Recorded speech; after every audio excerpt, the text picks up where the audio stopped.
It's Friday, December 29th, 2023.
Gone back to Skype because Skype appears to be okay.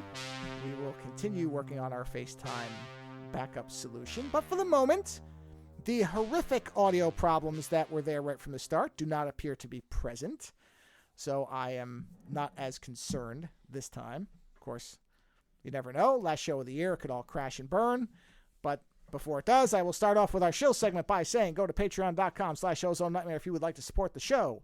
You can also go to the show's homepage, and on the right side of your screen, you will see an array of squarish, rounded shapes. Each of those shapes contains an image, a pictograph, if you will, indicating what clicking on the square will do for you. The one with the PayPal logo will take you to the PayPal donation portal, if you prefer using that platform to support us. You will see one that looks like a book with a bookmark that will take you to Lando's Amazon author page. There is one that looks like a skull that will take you to the Linktree for my art links, and you also see one, I believe there is one for the Zazzle store, but I don't know if anybody cares, so I never even think about mentioning it. And at the bottom, I believe, is one with a YouTube logo, and that will take you to our YouTube channel where our Baldur's Gate 3 videos are going up, as well as my art streams and little other fun things. And as far as I am aware, the code OZONE, or for those outside the United States, OZONE, will get you 2 months free to podcast on the Libsyn platform that we have been on for a very, very long time. Did you record? Also, happy holidays. Did you record the gay romance sequence in that we played in Breakpoint last night? About the bagel? No, I did not. Oh my God. I did not. You know, yeah.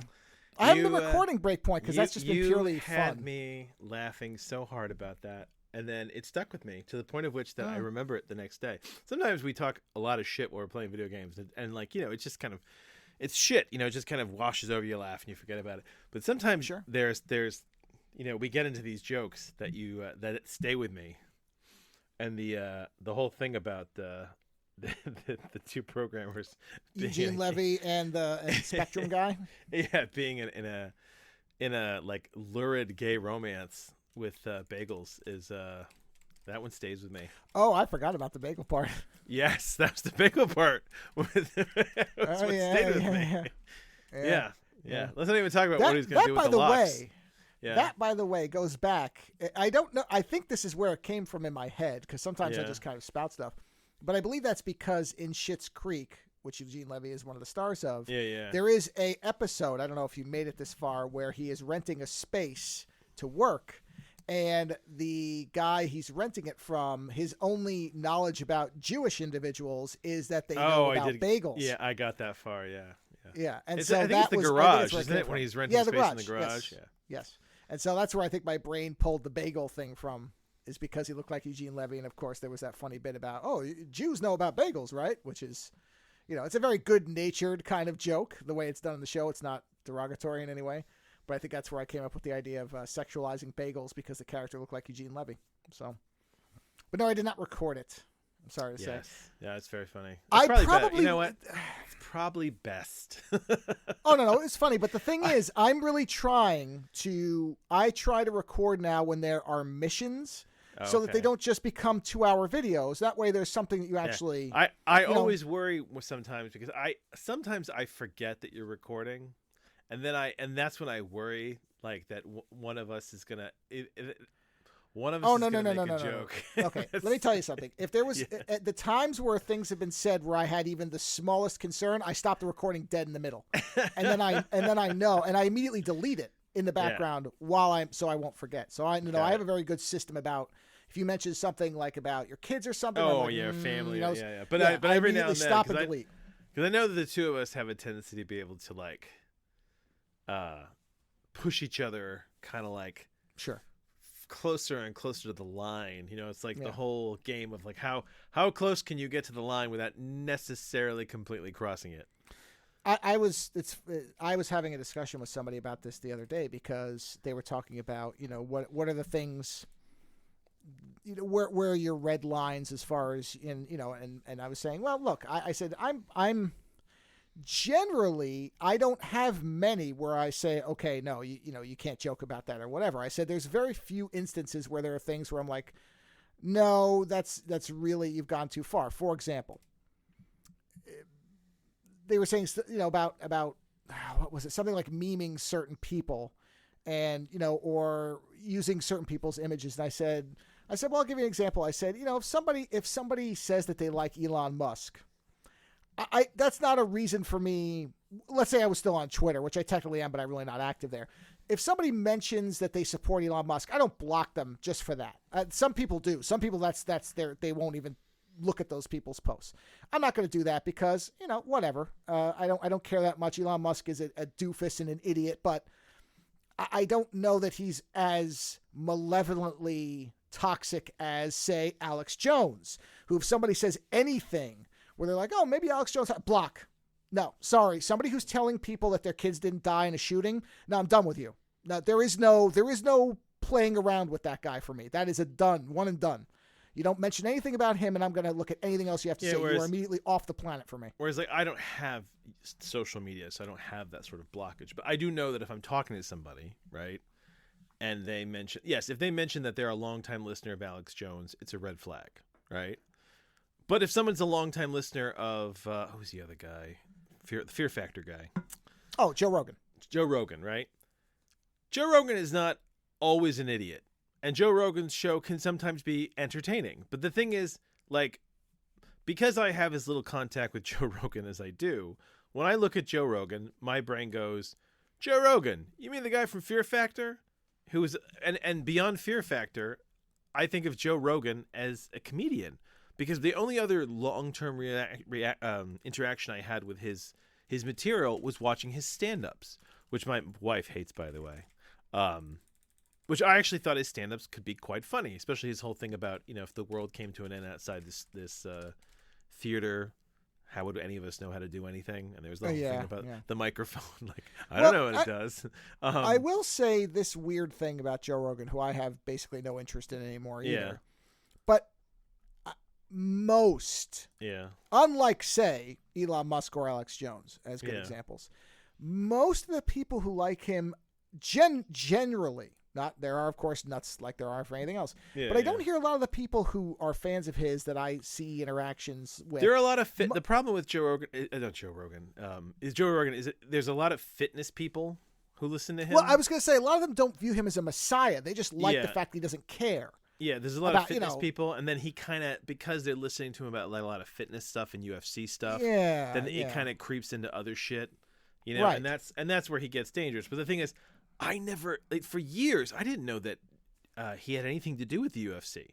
Like, I always thought I've heard clips, and multiple times I know his name. And I know his voice. So when I hear UFC stuff, he knocked him out. I'm like, oh, that's Joe Rogan. I know. Yeah, the UFC stuff came afterwards for me. Like, I knew him from comedy, and I knew him from Fear Factor.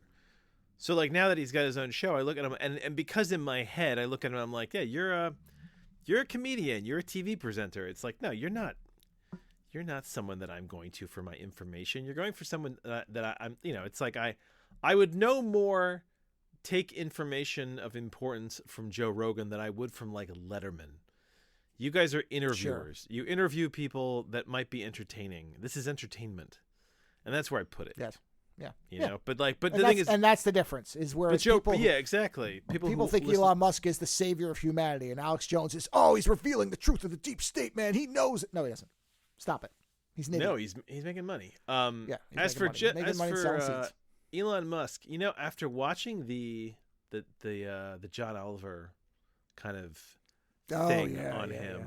Now, again, John Oliver, again, a TV presenter, who has put himself in a very weird position where he's basically become like a comedic deep dive news reporter, which is I don't think that's really what he wanted to be in the end. But I mean, he was a comedian. Well, I think people transferred the Daily Show onto him because he was known as the anti-Daily Show, and so they went the opposite way. And I agree. I don't think he really wants to be at. The other thing is he's good at it. That's the other problem. He tends to be good at it. Yeah, and he's very good at fucking with people, which is what I really like about that. Yeah. But his whole thing about Elon Musk, I thought it was a very interesting kind of perspective, which is to say he's not as stupid as you think he is. He's more dangerous than you think he is because he has access to all these large military infrastructure contracts.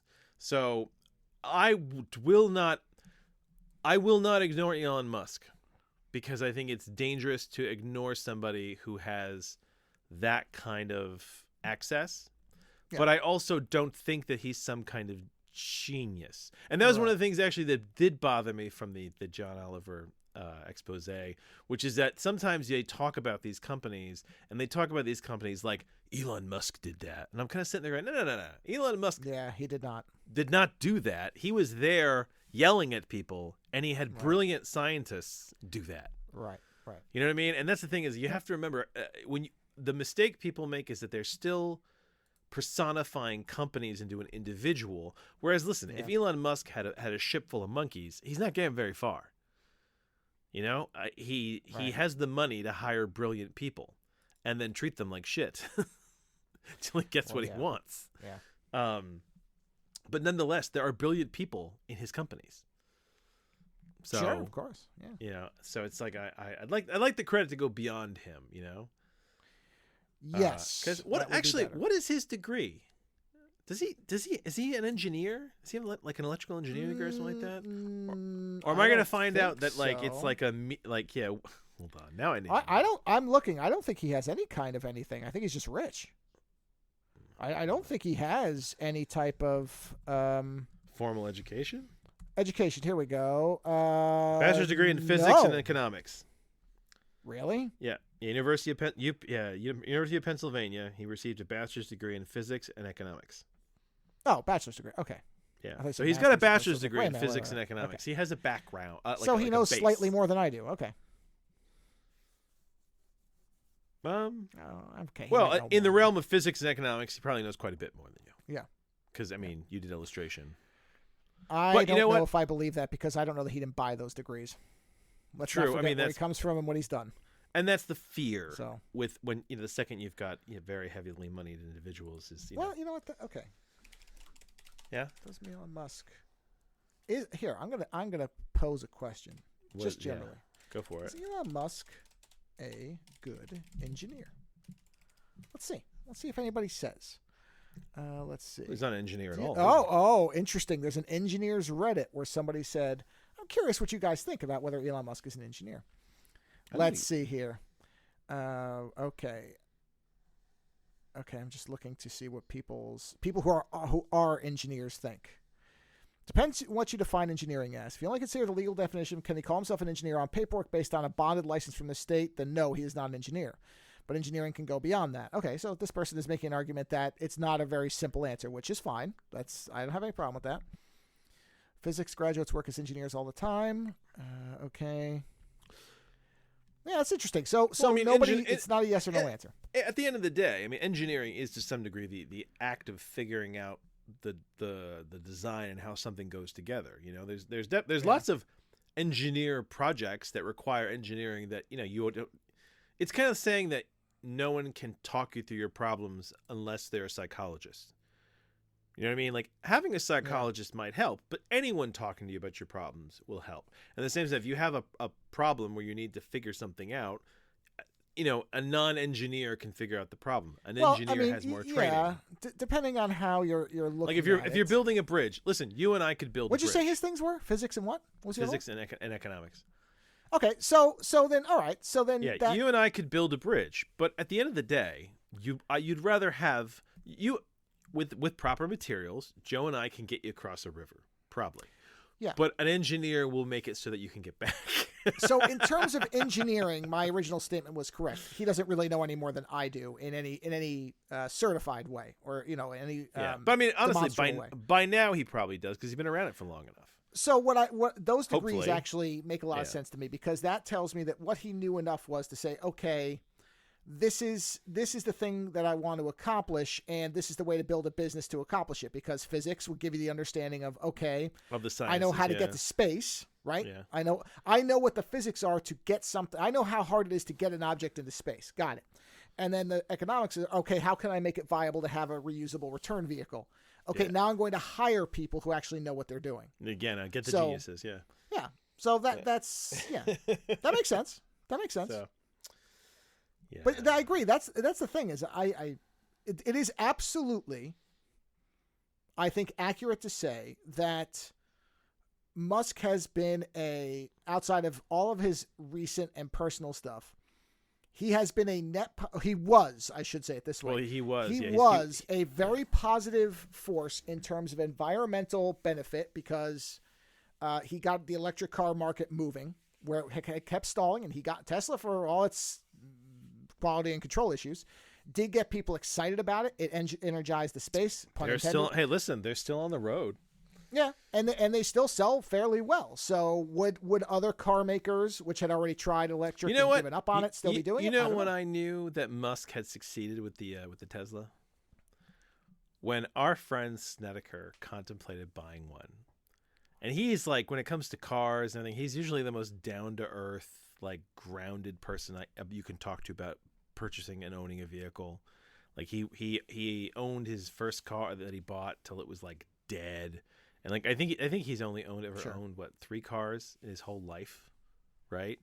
Did tons of research on them, right? And at one point, he was like, "I'm contemplating getting a Tesla," and I was like, "Really?" And then he like gave me his shtick, and like it made sense within his thing, and I was like, "Oh, you know what?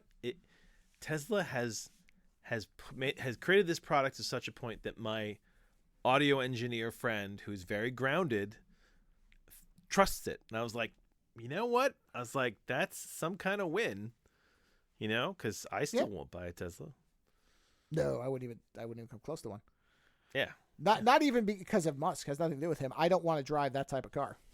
I don't want to drive that type of car either. I don't like I don't want a giant touchscreen car. I'm sorry, I don't want it. Yeah, I don't. Yeah, my biggest issue now with cars in general is I like range. I need range because the thing is I like to drive a lot.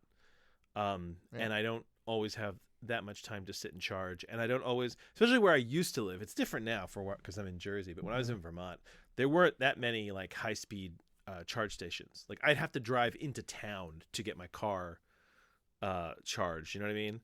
Plus temperature fluctuations affects battery performance. My battery. I do drive a hybrid, but my battery usage would plummet in the winter. Yeah. And honestly, I'm at this point now where I'm starting to get less and less interested in. I'm kind of tired of the technology being so smart. Doesn't that sound terrible? No. No. After reading that article, reading that article about all the stuff they're trying to do in the cars, and they're going to they want cars now to like rat you out on every piece of information and all this stuff, and I'm like, for me, the privacy of your car was important. There's a lot of sexual acts that used to happen in cars. There's a lot of illicit acts that used to happen in cars. There's a lot of, there's a lot of private acts that happen in a car. Sure. You know what I mean? Yes. And they've said accelerometers track that. Yeah. They are keeping an eye on that stuff. Like when I'm not gonna get all the fucked up shit I've done in a vehicle, but either way. So the idea that my car is no longer a kind of holy place of privacy, it bothers me. And I told my wife, I was like, at some point in the future, I was like, don't be surprised if I turn around and I say to you, hey, you know what? I'm gonna get one of these. Oh God, what are those? Those old trucks. They look like a, what do you call it? They look like almost like a powerhouse truck. What's his name? Bill Burr has one. Which is so funny because he was mentioning that. No. It's like an old style truck. I don't know trucks. Hold on, I'll tell you. He has one of these, and then when I found out, a car from like the 70s, and you'll be fine. Well, that's what this is basically is. It's hold on. Yeah, like these like the old style F100. Oh, maybe I can. Oh, you know, I just realized we're on Skype. I can actually send you links. There you go. Because before we couldn't. So let's see if this works. Think like the Christine of trucks. You know what I mean? Like, where the fuck did my Skype go? You're not talking about an El Camino, are you? No, not an El Camino. No. I'll show you. I don't know. Like I said, I hate El Caminos, but I know what they are. Yeah, like one of these things. Let's see. What is this? You know, like an older, like... Yeah, okay. Oh, 50s. Yeah, an old... Like 50s, 60s. Yeah, an older 50s, 60s truck, you know, and then you basically you update the interior and you make sure the engine's stable, and then it's like you got your truck, you got your private place. Now, I don't necessarily need a truck. Honestly, what I really want is a fucking, you know, minivan. But they didn't really... When did they start making minivans? When did they? Ooh, that's a good question. I don't think they really started making them so they were worth a damn until like because I think it was station wagon. Get one of those old station wagons with the wood trim on the side, like one of those like fucking cruisers. Things are crazy. Anyway, yes, the privacy of your vehicle, that does bother me, and I realize as I get older, like no, what is that car? Hold on. Is it the Batmobile? Are you gonna send me the Batmobile? No. Well, I mean the Batmobile, but I think it's the Oldsmobile Vista Cruiser. Look that up. Ooh, hold on. That is a car I could see you driving. The Vista Cruiser. The Oldsmobile Vista Cruiser. Look that thing up. Vista, is that Cruiser with a Z or Cruiser just Cruiser? No, Vista, the traditional spelling. Oh man, look at that! Look at that, huh? Yeah, I would totally drive that. I know you would. Yeah. Yeah, like I have no... You know, there was a point in my life where I was like, oh my God, I need to drive a cool car. I want like a muscle car. And then I hit this point where like I had kids and I just realized I didn't give a shit. I just wanted a car to go wherever I wanted. I want a car that if I feel like sleeping in it, I can comfortably. I never had that moment, believe it or not, because the coolest cars I ever thought existed, I knew I could never fit in. So it destroyed any. Oh yeah, and that. Yeah. Oh no, see, I got over that at a young age because in high school, I had a girlfriend in high school whose dad was a pharmaceutical rep, and he had this really expensive sports car. I didn't even know about it because it was hiding in their shed under a tarp, right? Whereas when I say like I wanted a cool car, I wanted like a Roadrunner, or like, you know, when they came out with the new Chargers, I wanted a new Charger. You know what I mean? Like I wanted one of those. Like those are the kinds of cars I liked. I wanted like an SRT8 Hellcat or something like that. Sure. You know what I mean? But yeah, her dad had this really nice sports car, and when we graduated, she asked if she could drive it. Basically, I don't even know where. I think we drove it to the graduation. And her dad was like, yeah, go ahead, you can drive the car. And I remember we got into it. And it was a really beautiful car. Like, beautiful sports car. I don't even remember at this point what it was. I just remember that when we got in, I felt like I was lying on the floor. And I thought to myself, this is the most uncomfortable driving position. It's like you're practically just like laying on the ground, slightly lifted up so you can like see the steering wheel. You know what I mean? Yeah, sure. And I was like, you would die in a car accident in this thing. And I just realized that for me, the ultimate driving position is just sitting up like I'm on like I'm sitting at the dining room table. That's the position I want to be in when I'm driving. I want to be in yeah, that's what I prefer. So no, I was over that at a young age. And like I love watching Top Gear, like old Top Gear, and like seeing all the cool sports cars and all the shit they do, but I have zero interest in those. Yeah, it's so funny because it's like, yeah, they're really cool cars and the Batmobile and yada yada, but like, you know, yeah, they're not they're not fun to take long car trips in. No. You know, and if there's a rock in the road, you feel that in your spinal column. No. Right. No, I like stout cars. And I'm coming to realize I like cars that don't talk shit on you. I can't tell you how often I fight with the smart features in my car.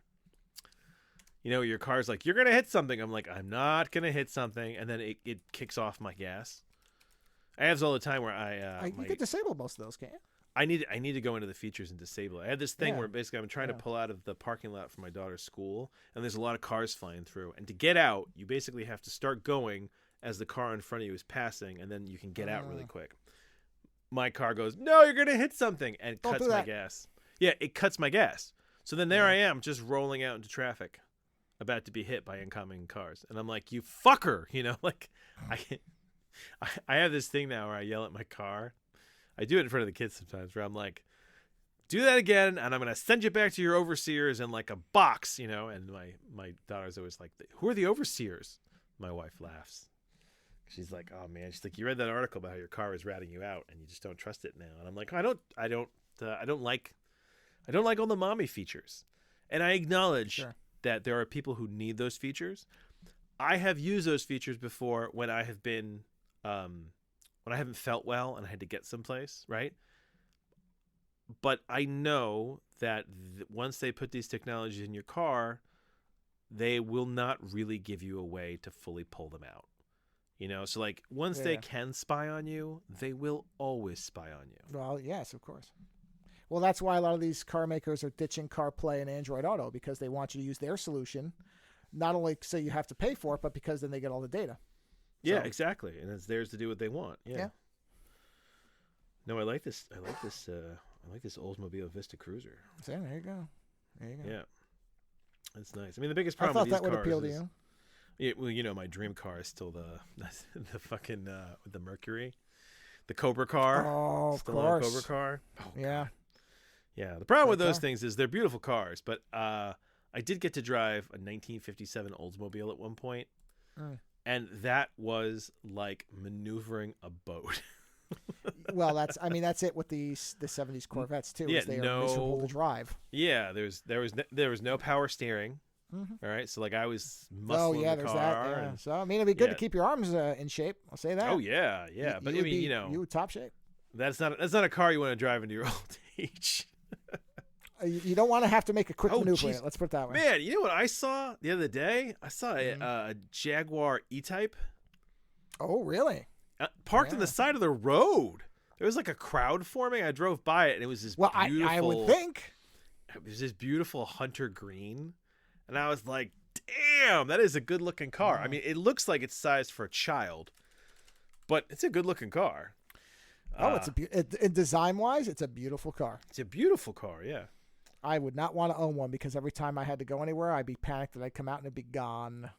Well, be gone, and if anything breaks, I mean that's the other thing. I mean, I've joked about this before. The windshield wiper test, where it's like if your windshield wiper breaks, how much does it cost to replace that? Well, that's the thing about any high-end car, and that's where people are. I mean, although as my wife has taught me, the reality is many of these cars, they have a cheap analog because many of them are made by manufacturers who also make normal cars. So if you're just smart and don't go to a dealer, you don't have to pay all that. But most people are like, oh, well, I bought a Mercedes and I'm going to have it serviced at a Mercedes because that's the only people I trust. Okay, well, then pay 4 times what the part's worth. Go for it.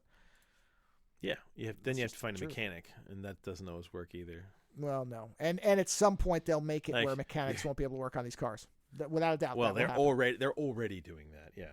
Well, yeah, but I mean in totality. You will not be able to you won't be able to change a tire without having it at a dealership. That's coming. Yeah. Right now, they're just locking out certain systems. But eventually, yeah. I mean, that's another reason why I don't, that the Tesla future is they started, I think they started dabbling that. I think when they did the, there's a lock you can get. It's like a nut lock on your tires. Yeah. Mm-hmm. Right. I think that technology will eventually be used where they'll be like, well, if you don't have our special copyright, wrench, you can't unlock these tires. You know what I mean? Well, a lot of them now are the car code things where your car will have a code and you can't clear it unless you go to a dealership. Oh, God, I had that. You I can't had just that plug happen in to me. an over-the-counter type thing to it. It will not clear it. It can't fix it. Yes. Yeah, and this is and what they'll do, by the way, is Yeah. they'll tie it to the warranty. They'll say, "Oh no, you can go to somebody else, but you break the warranty. Yeah. now your warranty's invalid because And we this is can't what certify that guy knows what he's doing." What I always think is funny about like a lot of sci-fi you read, like I do like sci-fi that thinks about this stuff and like kind of and shows you like the weird absurdity of it, like how it could evolve into the future. But like when you watch like Star Wars is funny. Star Wars is more fantasy than, and this is not a seg because I have other things to talk about. But Star Wars is funny because they have this vision of like a future, but it really is a long, long time ago because, you know, there is lots of technology, but if you really think about it, right, there's no infrastructure. Like even on, what was the core planet? Is it Corsican where the Senate was? Before? Coruscant, right? Do you pay taxes? Do Jedis pay taxes? Are there you know plans for people when they get older? Is there Social Security? Is there health care? What happens when Jedis get sick? Like how much does the Empire tax me? Somebody asked on Reddit. No. Yeah. I'm an average imperial citizen who earns a mid-range salary on Coruscant. Does the Empire have a tax structure similar to ours? Is it progressive? Is it separated by municipal, county, state, federal, country, planet, solar system, quadrant? I just have so many questions. Species, like, you know, because what if you're some, you know, what if you're some species? This is great. Somebody says, I doubt they tax you at all. They just take all your planet's resources and then you're on your own. Yeah. So I do find that funny. That's one of the things in sci-fi they always forget, which is like the human capacity to try to suck every last dollar out of each other. You know what I mean? But anyway, we should probably get into our reviews because I just realized that we're how the fuck far are we already? Apparently this question was directly referenced in the very first movie, A New Hope. In one of the deleted scenes, which I remember watching, but I don't remember this particular quote. In a deleted scene. Okay. Well, but no, but it was filmed. They just cut it but it was there. Okay. So, and I remember I've watched this scene. It's when he's talking to Biggs or something like that. Yes. Yeah. Biggs says, quote, "What good's all your uncle's work if the Empire takes it over? You know they've already started to nationalize commerce in the central systems. It won't be long before your uncle's just a tenant slaving for the greater glory of the Empire." So there is no taxing. They own it all. Yeah. So there you go. I mean, and what's funny is that the prequels are literally about like groups that don't want to be represented by the separatists who want, you know, who are separating over like I can't remember. I think it is, but, you know, commercial shipping lanes or some garbage. Yeah, it's shipping lane. Yeah, something like that. Yes. Anyway, so we should review things. We should talk about other things. Yeah, let's talk about Star Wars. We never talked about that before. Well, I have some. Technically, I guess we will be talking about Star Wars through a warped lens later. So yeah, we will get back to Star Wars. But go on. All right. So the last time we did the show, where the show was totally falling apart. I don't know. It's weird to do this show. It's weird to do this show now. My editing was seamless. I have been. I finally got COVID. Which you've been waiting for all these years, and finally you got it. Right after we recorded. I'm pretty sure it was like the next day, wasn't it? I think it was the next day. Well, okay, wait, because you felt bad on a Monday. It was Monday, yeah. A Monday, so it was the day after. Yeah, we didn't play games because I was like, I think I'm coming down with something. That's right. Yeah, I got COVID after we did the show. So like, I've had like this very weird week. I was in quarantine for my family for half of it, and then other people started getting sick, and so there's been kind of a weird mindset. So it's funny because I think the review I would have given you of this book a week ago is different because it feels like several weeks since we recorded the last show. Like no shit. And I am terrible in quarantine. I've come to realize. I should not be left to my own devices for days on end. And it was so funny because my wife is like, she's like, yeah, but like you used to be like a total isolationist. She's like, you used to be on your own for like, weeks. And your response to that was like, yeah, but that was like 20 years ago. It's like, like people change. And you're like, yeah, you're right. People change. Yeah. So I was not happy with being isolated, and it took my mind to a lot of weird places. But yes, my review of this book is going to be somewhat, I think, different than it would have been. But it's better. But I think it's better because I've had to kind of let it breathe. So I've read this graphic novel. It is a image book called Echolands. I don't know who's the main author. Is it J.M. Williams III? It's J.M. Williams. All right, so this book is the first volume, and it's important that I tell you that because it does end on a bit of a, I don't know if it's a cliffhanger, but like it ends, it's the first volume of a larger story. So, this isn't a complete story, right? And this is specifically for you, Joe, because I know that you don't want to read something until you get a sense of all of it. But it's actually really good that we're doing this book because this book is going to very much mirror the movie we're going to review later in the show. So this book, Echolands, is set up in a very weird way. There's no real explanation for why it's set up the way it is, but it's a world where all sorts of, I guess they don't think they're fictional, but basically all these different fictional sort of mythos have ended up in kind of this joint reality. You know what I mean? So you've got the main character is kind of like a version of Little Red Riding Hood. You've got mobsters. You've got characters. Who's the guy who did Thor, who did like classic Thor in that very specific style? Like Simonson? You've got Simonson style. Yeah, you got Simonson style characters.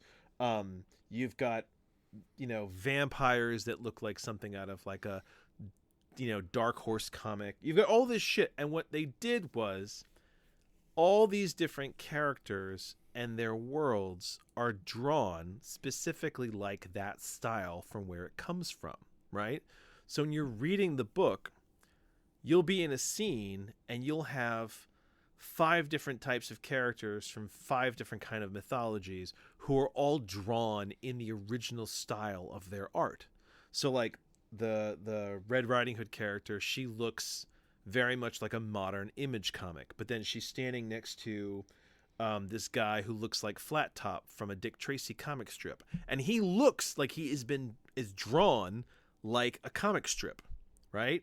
Then you've got another guy who's kind of like he's kind of like a version of Thor, not like Thor, but he's kind of a version of that kind of God's character, and he's drawn like Walter Simonson. Like he looks. Is it Simonson? Who's the other guy who did it too? Wasn't there another guy who did it? No, maybe it is Simonson. Simonson or Kirby. was Kirby. Well, was okay, it Kirby? I was going to say Simonson is basically gods? That's Kirby. I was going to say so Simonson is basically Frog Thor era, and then Kirby was New Gods. I think and most this is of the more early foundational Marvel stuff. Yeah, I think this is Kirby. It's a very Kirby style. This guy. Kirby was the cosmic galactic guy. Yeah. Into that. So these characters are drawn. Everyone who's connected to this character and kind of his world is drawn like that. So the story for this book is essentially very simple, is that Red Riding Hood is from some other world. She's ended up in this kind of joint space where all these worlds kind of intersect on this planet. Everyone is kind of living together. There's you're in the comic book Top 10, how you had all these different worlds kind of in one city. Mm-hmm. Yeah. There's a very strong Top 10 vibe to this, except Top 10 made everything kind of look the same, whereas in this book, everything has maintained the sanctity of the comic book that it came from, right? And they're all living in this city, and the character of Red steals a gem from a wizard. And the wizard is very pissed off about this, and she takes the gem back to her group of thieves, at which point they realize they have stolen something that they are not going to be allowed to get away with.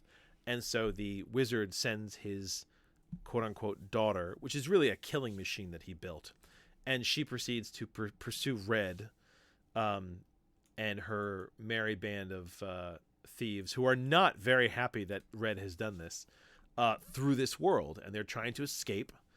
And as they go, they bring destruction everywhere they go, and they meet all these different people and go to all these different worlds.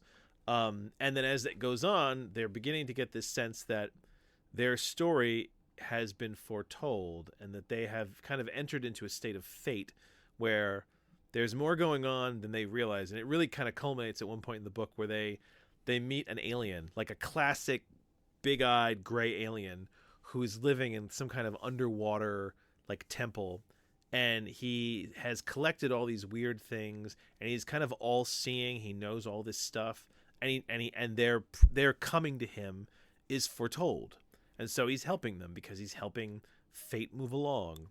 And they're kind of like, well, how could how could it be foretold, But he's like, well, you guys are part of something bigger now. He's like, maybe you always were. He's like, you just didn't realize it. And so there's kind of that weird aspect of fate to the story. But it's just, the story itself is okay. Visually, for someone who loves comics like I do, and for someone who likes art, it is so much fun to look at. Like, I kind of rushed through it to review it for the last show, and then when we didn't review it, I kind of looked through it, and I went through the whole book and didn't even read it the second time. The second time, I just followed the visual storytelling of it, and it is really gorgeous what these artists have done, trying to create different styles in the same frame after frame. Where you're just you've got this vampire, and she's drawn in this very sort of, like I said, like dark horse, kind of like simplified, drained of color, so she's practically black and white. But then she's next to this very modern Image comic version of Red Riding Hood with a bright red cape and very detailed. And then you've got the Dick Tracy style art next to that, and the Simonson art, and it's just very cool the way it's all mixed together. And they're a very kind of interesting and very different group of characters. I mean, she's got essentially a barbarian in the group who's this giant barbarian. She's got a vampire queen who's been deposed. She's got some kind of elf who's being upgraded with bionic parts to keep going. So it's like a bionic elf. She's got this. She's essentially got Flat Top from Dick Tracy, like I said, and then and then at some point or another, you have a very Walter Simonson Thor style, but like a pirate Thor style character show up. You've got a Frankenstein style character. It's just so beautiful, and I immediately wanted to read the next volume, which is not out.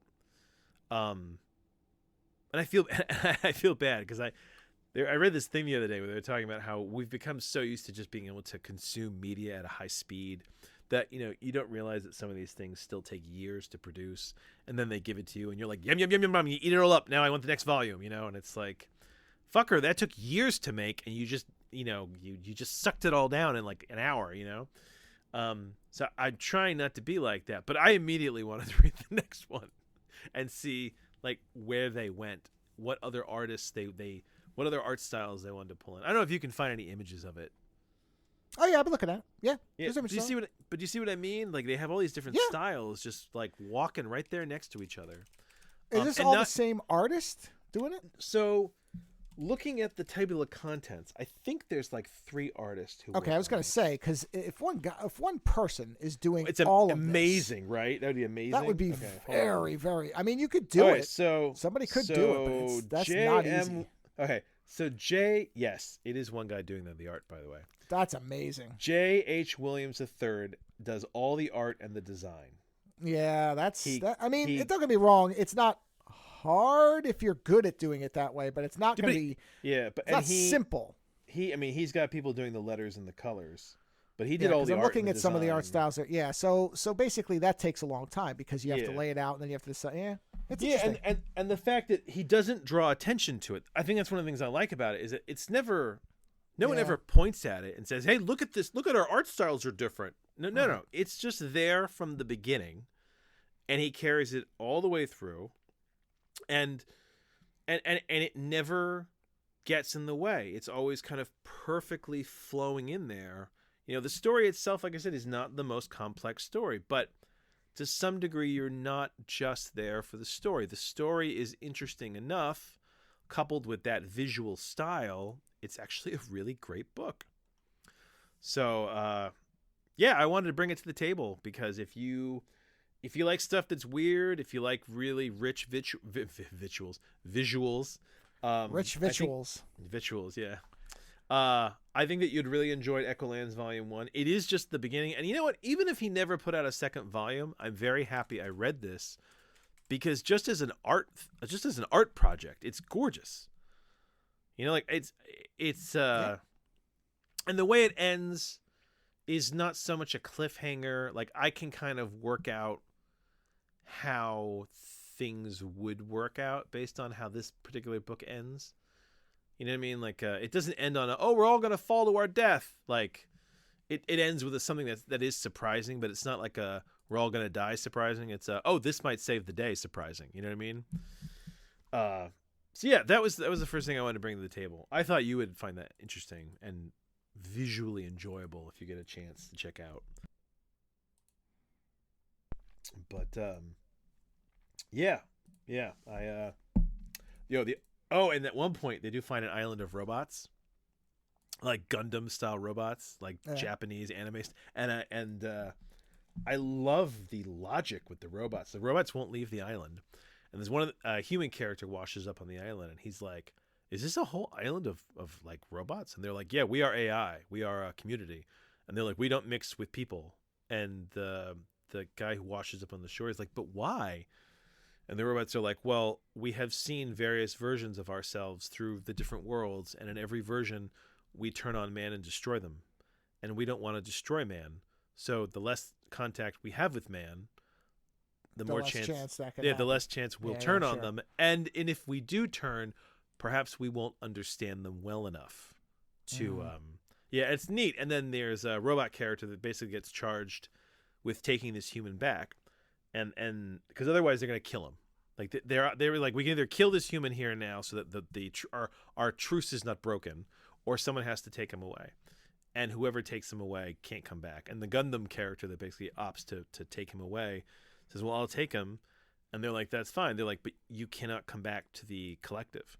They're like, and the human asks the robot that's saving him, like, what does that mean? And he's like, our minds are forever.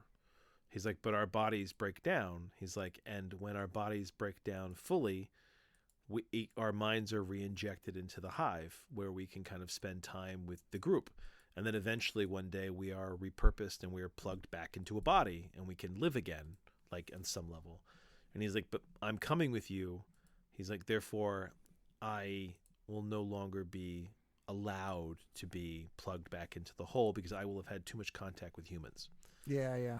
And it's like, and it's a really neat concept where it's like he's saving this guy's life, but in doing so, he's essentially given up his resurrection. Sure. So it's like there's a lot of fascinating kind of things in there. I really am curious to see what the finished project looks like. But it's such a great book. That was probably one of the better things I read. Now, while I was sick, you and I played, was it Arkham Knight? Was it Arkham Knight? No, or Gotham Knights. What was it called? Gotham Knights, yes. Yeah, you and I played Gotham Knights. And the bad guys of that game eventually ended up being the Court of Owls. Which is an area of Batman I never got into, but everyone was like, oh, it's so good, you got to read it. So right before I got sick, I picked up 3 volumes of the Scott Snyder, Greg Capullo run on Batman when they did the New 52. And which is with the volume, was it Court of Owls, the City of Owls, and Death of the Family, right? And I figured I'd review these because, Batman has become a character that I get less and less returns from. Isn't that funny? But like the mainstream Batman stuff, every time I read an Elseworlds book, the character is still so much fun to read about. But whenever I read these core universe DC books, it's just so Is this just out of curiosity? Is this Batman: The Court of Owls saga DC? I'm trying to find the link to the one you have. This is literally just. Or is it Volume 1, The Court of Owls, New 52, with Batman on the cover, like jumping or being shot at by a bunch of people? By fighting a bunch of people who are like. That's it. Him. I got it. Yeah. I got it. Yeah. So, yeah, it's just become so kind of tired. They keep resetting the character, so it's kind of like watching too many Bond movies. You know, you get to that point where you're like, I mean, we've talked about this with Wolverine, where like I won't even come near a Wolverine comic now. You know, the last time I read a Wolverine comic was when I read his X-Force run, and which was good. That book was good, but it was good not because of Wolverine. Well, and that was one of the things I was going to say, that I wish that there was more of. They did this thing a while ago. I think Morrison did it, where he did, or wait, Grant Morrison, I think is now they. They did. I think it's Batman Incorporated. I think that's a Morrison. Yes. thing. Oh yeah. Where he made it was like all the different Batmans all around the world. Yeah, and that was such a great idea. That's the way to evolve the character. Was that actually? Yes, Grant Morrison. That's what I thought.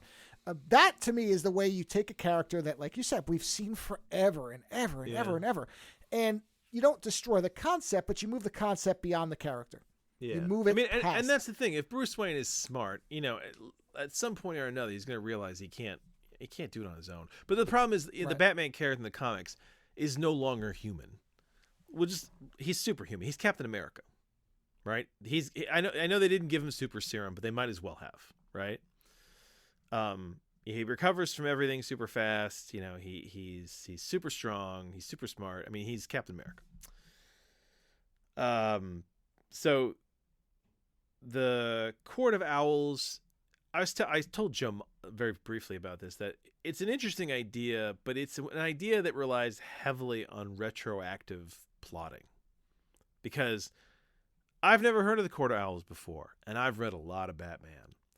So for this, they kind of had to go in and say, well, it's a new universe, and in this it's a new 52, and with the new universe, we're going to install all this history about Wayne's family and this myth about a court of owls in Gotham, and like honestly, it really would have worked as an Elseworlds, because then I probably would have bought it. But there's just so much, like the idea that Batman would miss the fact that on every floor of one of his buildings there was a hideout for like a supervillain group. I just don't believe that. You can't present a character to me that is this OCD about every fucking detail of existence, right? And then somehow have it that he missed that. That he just missed this, you know, it's just it's a little bit much. And the idea that there is a massive maze underneath Gotham, a massive maze that again somehow Batman missed. Batman, who's been everywhere in Gotham, and I think that's a weakness of the storytelling, because it's like you're saying to me that this is your character, but if this is your character, he would have done this. He would have known about it. This is not something that could have surprised him to the degree that it surprised him. I mean, it really just fucking blindsides him, right? Even though he knows the myth, you know, and then like the fact that it's not just that the myth is there, but that the myth is so massively intertwined with the history of the Waynes, and this, you know, and that they may have been responsible for killing his unborn brother, and then that one of the guys from the Court of Owls thinks that he's Batman's brother, and then he might be the brother, but we don't know. But like, yeah, and they may have killed Alfred's dad. Like, it's this whole thing where suddenly nothing is a coincidence and everything is tied into this, and you're like, that's a lot. That's a huge amount of shit to ask me to retroactively just plug in there, you know? And I know that Scott Snyder wasn't working on the books before, so this is the only way for him to do that. And I was kind of on board. I mean, I do like the idea of Batman's world suddenly going south, because, I mean, you're always presented with this Batman who knows everything that's going on. But you know what? So many Batman comics now have dealt with Batman City going fucking apeshit, that, like, I'd like to get back to a point where Batman's got it all under control. Do you know what I mean? Like there was a period there in like the 80s where you read Batman comics and like Batman had most shit under control, and then he was just kind of dealing with the big stuff that popped up, right? Whereas lately with Batman stories, it's like end of the world shit. It's like not only is the Joker here, he's gonna kill everybody. You know, like it's that level of. So, The Court of Owls is not a bad book. It's a fun book. You can read it and write it through, and it's enjoyable. But like I said, it depends heavily on a lot of retroactive plotting. And Scott Snyder's Batman is, I don't know, he's a bit of a dick.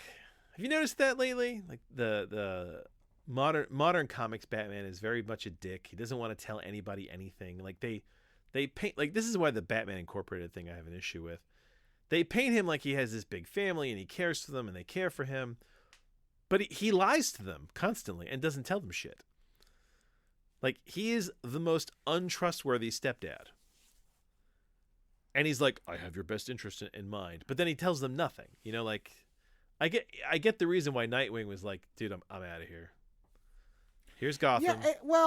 Yeah, it's odd that they've decided to maximize that aspect, because he was always supposed to be a hard ass. The idea was, okay, this is not, fun guy. No, but he doesn't. Yeah, but he doesn't delineate anything anymore. Like in these three books, he wasn't verbally abusive. No. In these three books, he completely stonewalls his Bat family. He doesn't ask them for help when he really should. And then at one point, he implies they're busy doing other stuff. And I'm kind of sitting there going, what other stuff are they doing? Like, did they have orders? Are they just out patrolling? Like, are you implying that the Bat family? You know what? What? You know what? I was wrong, because I forgot about the classic Batman meme where he's slapping Robin in the face, and that is from the old comics. So I guess he's always been this way. Oh, sorry, I pasted the wrong link. There. No, there was a very happy duck that you sent. Well, if you click it, that's the DuckDuckGo link. Here, this is better. This yes, one. You've probably seen this. You've seen this before? Yes. But I mean, honestly, we have no idea what the context is. So for all you doing, possessed. No, I think this is the actual panel. So I guess it's because, what the hell is this? Where is the root of this? I actually am now curious. What is the root of this slap? Let's see. Here it is. Popular meme analyzed. I should have just clicked the actual link. Let's see. Proving Superman's guilt is my whole mission. You know what? You called it alternate reality. Oh, okay. There you go. Yeah, because Batman was going to kill Superman with Lex Luthor. Oh, well, there you go. Because Lex Luthor told him he killed his father. Whoa, what is this? Holy crap! All right. Oh, yeah, okay. Yeah. An imaginary novel is the title of the comic. Okay, so yeah. I didn't think he was this much of an asshole. No, but the thing is, like, he's not abusive. He's just he doesn't tell them anything. And the thing is, these are supposed to be those that are closest to him, outside of Alfred, right? They work with him on a regular basis. They've become like him. And so you would expect him to trust them more. And I mean, there's a thing in there where like he's so scared he doesn't want them to get involved. But Batman is smart enough to realize that they're already involved. Like, that's the thing, is that he somehow, that they play it off like if somehow the Bat family doesn't get involved, the Court of Owls won't touch them. But it's like, no, dude, you're in the middle of Gotham. And if the Court of Owls is Gotham, then how is your Bat family not affected by this? Like, yeah, so... As I told you, I started reading these, and I quickly went, no. Yeah. Not to mention, Batman looks like he's 20. Well, that is the Wolverine problem.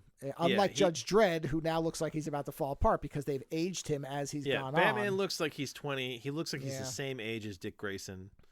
Which, again, if they just kept going with the Incorporated or Batman Beyond, where he was older, I don't know why they don't do that. And I guess I know why. The point that really, like, when the head Talon from the Court of Owls basically turns around and says, "I'm your brother," I was like, okay, this has gotten a bit soap opera for me. Like, this is a bridge too far. I was like, really? He has to be your brother? Like, And it's the Real Housewives of Gotham City. yeah, geez. yeah, and then he has like essentially the real bat. What is it? The real Bat family of Gotham City. Yeah, and he's got an Iron Man suit essentially, and he's like whipping the shit up. And Batman, I will give it this. Batman gets the shit kicked out of him through a lot of the Scott Snyder books. Like he does get just the shit kicked out of him. So, Court of Owls and City Owls is kind of the 2-volume run of the original run of the Court of Owls, and it ends there, and it's okay. I expected more, because we played the Gotham Knights game, and in the Gotham Knights game, it's pretty ridiculous. So I was kind of hoping for something more than that, but like it didn't really get above Gotham Knights level of ridiculousness, you know. And there's not enough Red Hood. Well, that's now the statement for anything. Right? Yeah. There needs to be What's more. The percentage Red of Red Hood? Is it less than 100%? Then I don't care. That's not good, right? So needs more Red Hood. Needs more Red Hood. Yeah. Needs more cowbell. So yeah, that's how I feel about those. They were an enjoyable enough read, but they were not the best Batman books I've ever read. I will say this: I enjoyed them more than I enjoyed the Tom King run on Batman, which was just man, that book left kind of a bad taste in my mouth. So these were better than that. They didn't leave a bad taste in my mouth. It's one of those things where you read it, and while you're reading it, you're like, this is enjoyable. And then when you get to the end, you're like, wait a minute, that doesn't make any fucking sense. And that's where Batman's gotten. Where like they just, I had this real after. I'll get to the last book in a second because that's kind of the review for the first two. I had this realization that Batman for me works best in a world without superheroes. In fact, Batman for me, works best in a world without there even being villains. Like, the Joker thing is a neat idea, but I think I like the idea of Batman as a detective with better technology than a lot of the criminals have on the market, and going about cleaning his city up. Now, you can get people who want to try and combat him at that level, and that's where you kind of get your supervillains. But, like, they take it too far. Do you know what I mean? Where it's like, sure, Two-Face, Penguin, these are all just guys with gangs, right? With agendas. Same with Riddler. It's when you get into stuff like, like Killer Croc. I don't mind Killer Croc, but you're getting into the realm of the super. And the thing is, like, once you get there, it's because you get these super villains, they suddenly have to make Batman a superhuman. And once he loses his physical limitations, all you've got left is his super mind, which means that there's nothing human about him anymore. You know? So the third book is a Joker book, which is Death of the Family. Now, I had not read the storyline where Joker's face was removed, which in itself is like, okay, we're starting here. I already know this book is going to be a mess. Now, I liked this Joker book more than the Court of Owls, mainly because it really is about the Joker's obsession. Joker's been gone for a year. Batman, I guess they were because this is the New 52, there's no history, so like he had a bunch of battles with Batman, and then he went away, and so they haven't had to deal with him for a while, and everyone thought that maybe he was gone for good. They didn't hear anything about him, and then suddenly Joker shows up at Gotham PD, steals his face back that was, I guess, on ice for some reason, and he straps it back to his face, which is absolutely an infection nightmare. I would really love it if Joker died at the end of the comic from a facial infection. All right, but sure. That's too much reality stepping in. But it does start to corrode as the book goes on, and he's like flies around him and shit like that. But essentially, this book is that Joker comes back because he seems to be jealous of the idea that Batman has a Bat family, and that and as far as the Joker's concerned, it's always supposed to be Joker and Batman. They are the two main forces in the city, and Batman is the king, and the Joker is his jester. And everybody else is secondary to that. And the Bat family is bullshit, and they're just making him weak, and fuck them. And Batman needs to be reminded that Joker and him are like the key pair, right? And so the Joker goes about the Joker has been laying low, and it's kind of implied that he's been kind of just watching things, right? And then this big storyline unfolds where Joker's got a big plan, and I do like this idea with the Joker that Gotham at one point, what's his name? I forgot his name. Gordon? Gordon. Fucking hell. I kept going. My brain kept going, Gotham. No, I figured Gordon. by the G's, that's where you were going. Yeah, Jesus Christ. So Gordon says to Batman, this is hard because with Riddler or Penguin or any of them, is like there's a logic because you're dealing with a person who's not insane. Whereas when you're dealing with an individual who doesn't necessarily have a normal sense of logic, you cannot make logical conclusions based on their behavior, which is why the Joker can get away from a lot because he's not working in a linear fashion. He's mad, so he's doing mad things, and you can't always predict that. I like that. That gives Joker's got an edge on Batman because he's fucking nuts. You know what? That's a clear statement. I'll go with that.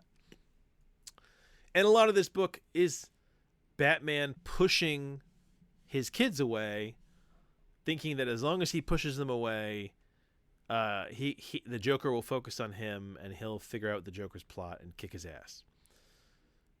And Joker does get him fuck off angry, which I do like that. I like that the Joker can break Batman's, like he's like, I'm Batman and I'm calm and I will destroy you. Like he does get to a point where he's like, Joker, I'm going to fucking take your head off. I like that. That's the bit of the humanity.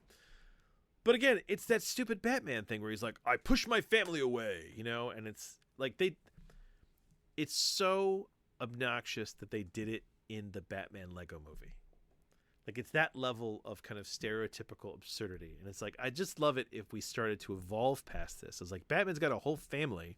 You'd think that at this point he would start to trust them. And it's just a continuation from the Court of Owls. It's like, they're in the city. They know these people. They're involved. This may be New 52, but they're holding on to what was the one with the Joker shoots Batgirl in what, Killing Joke? Yeah, Killing Joke is still part of this universe. So they're picking and choosing the stuff they're holding on to. Oh, okay. Yeah, so Killing Joke is still part of this universe.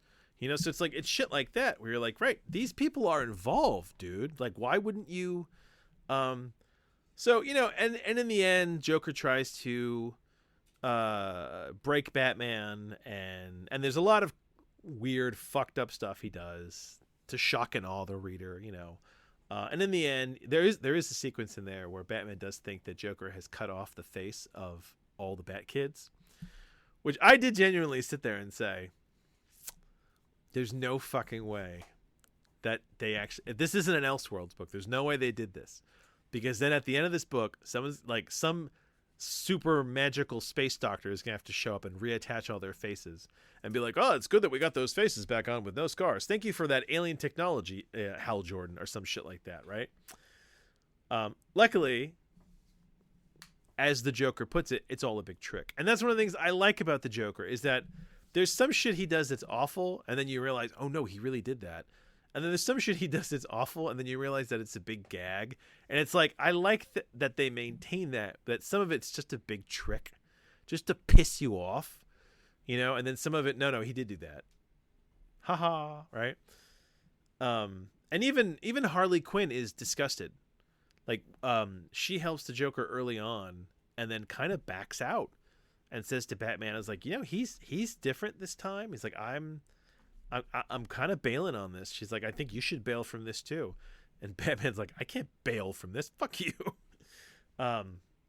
So it is an enjoyable book in many of those aspects. There are holes, and Joker does try to get the Bat family to essentially murder itself, and they don't through the power of love, which is kind of a hilarious Care Bear ending for what is a very dark Batman book.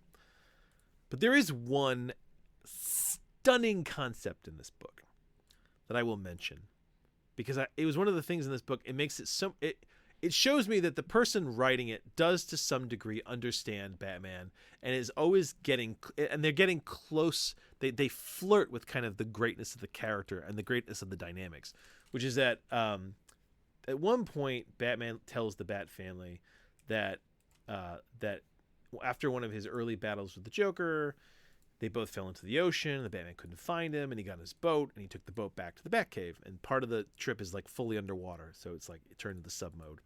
When he got back to the cave, it was late at night, and he was exhausted. He parked the boat, went up to the Wayne Manor, and slept for a couple hours. And when he came back down, he found a Joker card on the pier next to the boat, and it looked like it could have been washed up onto the pier. Like it didn't necessarily have to have been placed there. And the Bat family freaks out. They're like, "Holy shit! Does this guy know our identities all this time? What does that mean?" Barbara Gordon says, "Is this how he knew to find me? Did he know I was Batgirl? Is that why he came?" And Batman's like, "No." He's like, and Batman's trying to tell them that it's not important. It doesn't matter. But they don't. And this is the thing, is that he could have told them the other part of this story, and it would have shut them up.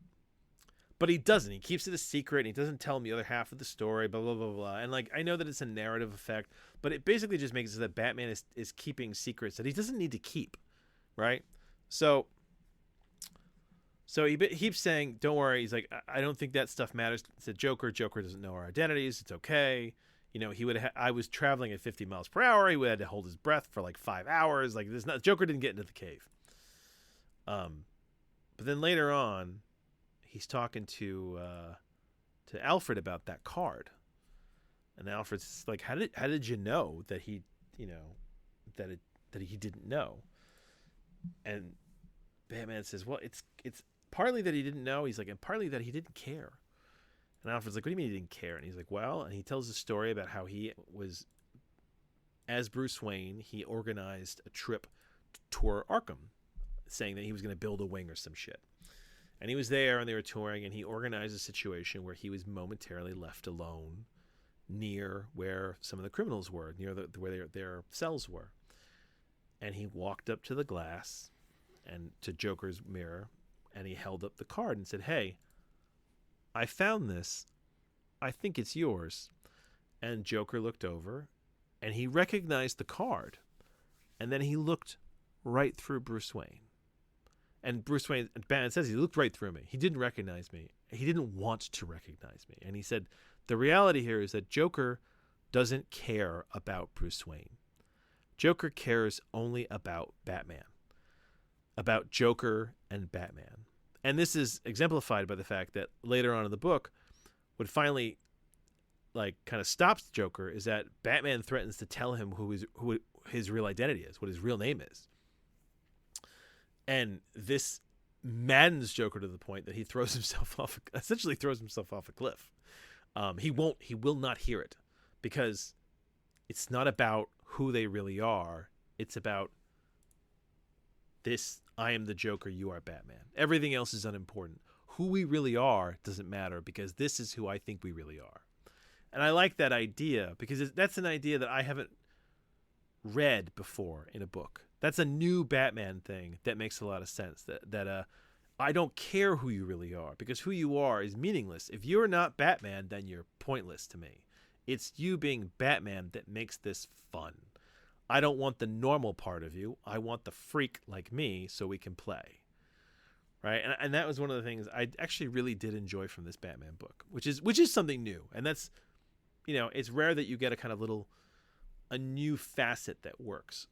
So the Scott Snyder run so far, it's enjoyable enough.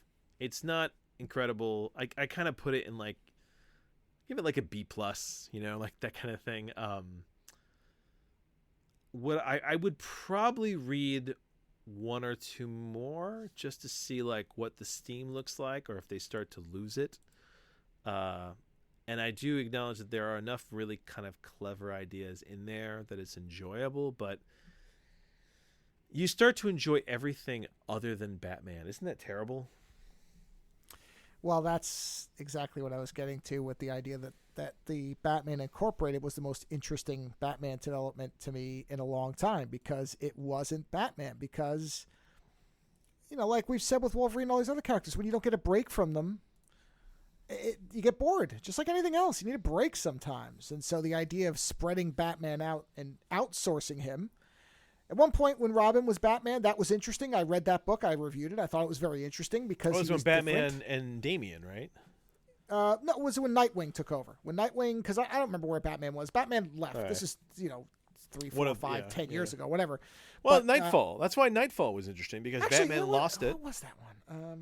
Batman wasn't Batman, and Azrael took over, and then Azrael turned Yeah, the whole exactly. Yeah. the Batman thing into himself, and then Batman wanted it back, and it was Right. like, okay, this is interesting, like this interplay. Yeah. Trying to see where, because I remember I had reviewed that book. What was it called? It wasn't Court of Owls, but it was something like that. But I mean, I realized the other day that you could make a stunning Batman movie with like no budget if you just had a decent costume, right? And you knew how to do the camera work, right? Mhm. I'm convinced you could make a stunning Batman movie where you don't even ever see the cave and you don't even see the Batmobile, because you would almost make it from the point of view of Gordon, and then just have it be that they're solving a crime and Batman would just reappear and disappear as the story goes. You know what I mean? And it's Yeah. really about Gordon investigating a crime and Batman helping him, and then the two, because I mean you get stories like that where like the really cool character is the secondary character, but you're with like the straight-laced, the all-American character. You know what I mean? Yeah. But we always want, it's the whole, you can't just have Sherlock Holmes, because Sherlock Holmes is some kind of sociopath, and like you won't understand him if he was on his own. You need him to have Watson, right? And the story is told from Watson's point of view. Well, I would love to have a Batman story, and to some degree, that's why is it Batman Year One that's told. Half of it is Gordon's story, and then the other I half believe is so. kind of, Yeah, I think so. Yeah. yeah, and I love that book because it shows the other side of what's going on and shows how the presence of this individual affects the everyday. So, anyhow, I those are my reviews. I will do a short review. I mean, because it doesn't really require a long review, but I finished the book about the David Lynch Dune movie called Masterpiss in Disarray. It's much longer than that, but this is a excellent book in terms of being about a film. It's an oral history of the David Lynch Dune film. Now, I would recommend this to anybody who is interested in film history, whether you really like Dune or not. I mean, if you hate Dune, you probably don't want to read it, but you don't have to love Dune like me to get it. I put this up with the Blade Runner book. What is it? Future Noir, I think is the one that's kind of the classic. Yeah, possibly. Yeah, I think that's what it is. I believe. You know what I realized the other day about that Dune movie? Yeah. His costume design for those. There's a ton about that. Is just so incredible that same guy from that went to Batman. That's the guy who did the Batman suit. Really? The Michael Keaton one? Because Oh, he that makes demonstrated how it could be done in yeah. a way that worked, because nobody had cracked it before that guy. And so the still suits led to it. And then when they did the new Dune movie, right? I was saying to my wife, is like, when you look at the new suits that they did, there's still a minor echo of his suits, because I think I remember the director saying in some interview that, like, they were trying to make it more off the books, but that there are aspects of the movie design wise that are iconic. Yeah. And they get into the psyche. Those still suits, if you like sci-fi and you watch that movie, those still suits are in the back of your mind. I agree. And that's to some degree why I respected the TV series, because they tried so hard to go to the books and to kind of be like, okay, let's make this without the movie in mind, right? Which, I mean, some people won't like that because they really like the movie, but I'd like the fact they tried so hard to do a different version. Well, and that's one thing about this book that I wanted to point out, is it really isn't just about the Lynch film. It's 80% about that, but as they wrap up kind of the movie and after it comes out and everything that happened, they then get into all the other attempts, including the new movie, where they're talking about things that did right and wrong, some of the stuff that was changed. And that's what I mean about this is a great book, because it's about really the totality of all the attempts to make Dune into a film or miniseries. It's so crazy too that this one book, there's such a thing around this book trying to make it into a proper movie, right? Oh yeah. Oh well, because there's so much to it, and there's so many parts to what happened and what went on. And they do talk about the miniseries, and they interview people who say it should never be made into anything because you can't adapt Dune properly. It just cannot be done because of the way the story is told. And the fact that modern sensibilities are not going to allow you to tell the story properly because it's a critique of Messiah complexes, which won't go over well in many societies where there are deities. Oh, yeah, absolutely, yeah. Yeah. Right. And so there's people who are like, you will never adapt this properly because it will never be tolerated. Nobody with the budget to make this properly will ever support it because it cannot be marketed. It's impossible. Not when you really get into it. I mean, a true adaptation. Not to mention that the hero is the villain. That's the other thing. They're like, yeah. And plus people want the hero to be the hero. They don't want to have the hero be the villain unless it's really short, like in The Dark Knight where, Two-Face goes down in like 4 hours. And that's it. Well, what do you mean by that? What is their how do they define him necessarily as the villain? Well, in other words, that Muad'Dib is not a Messiah who is like Jesus and helps everybody. He is in fact the downfall of everything. He takes over everything, and he laments it too. Like he feels bad that the Fremen then are suddenly like all over the universe. Right. And that's where the that's why you need all the books.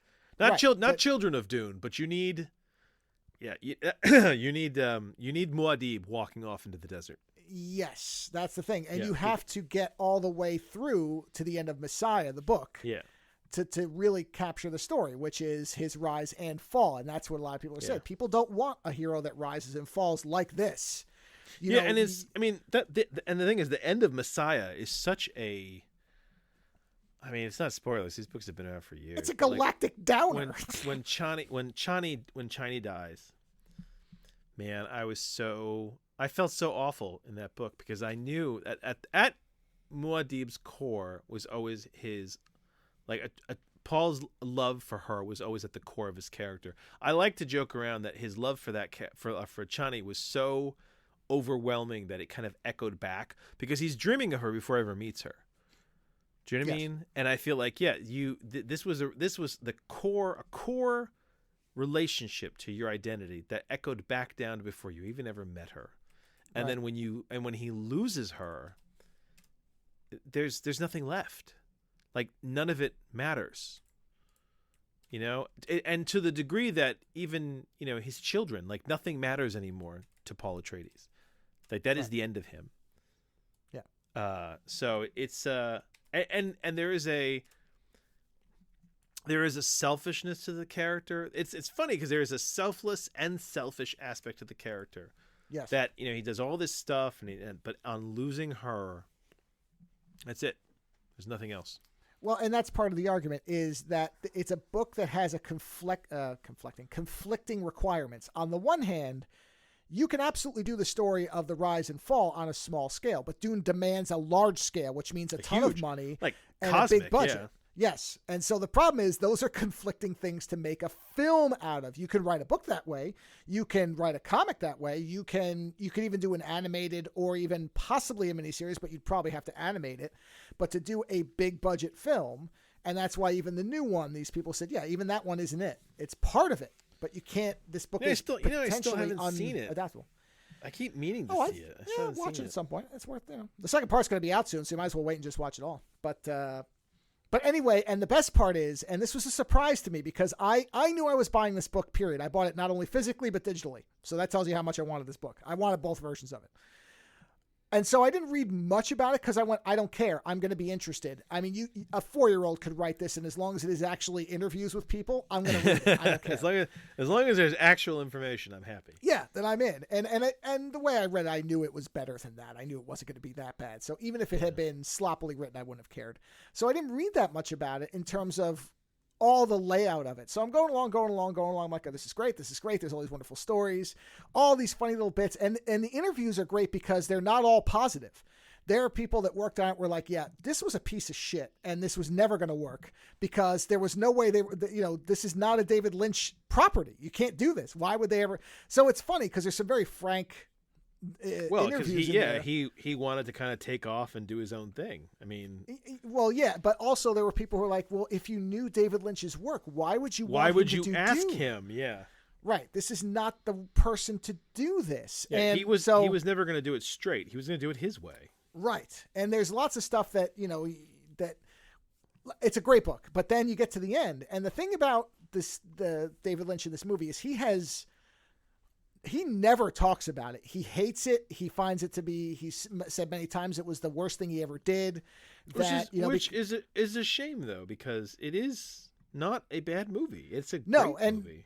And many people who worked on it say that the thing is the cut that got released is not great, but the stuff he shot was fantastic. And there was lots of really good ideas. And even the stuff that's released visually and conceptually is very interesting because there's things he put in there that were not in the book. And people are like, that's a lot better than what Herbert did because it makes more sense. And some of the visuals, all this type of thing. And then you get to the end of the book and he interviews David Lynch, who is willing to talk about it and has now softened on it. Wow. Which when I saw, because it said interview David Lynch, I went, okay, this is going to be archival. And it's like, no, I sat down with him and he has changed let's put it this way. He's not going to say it's a great movie.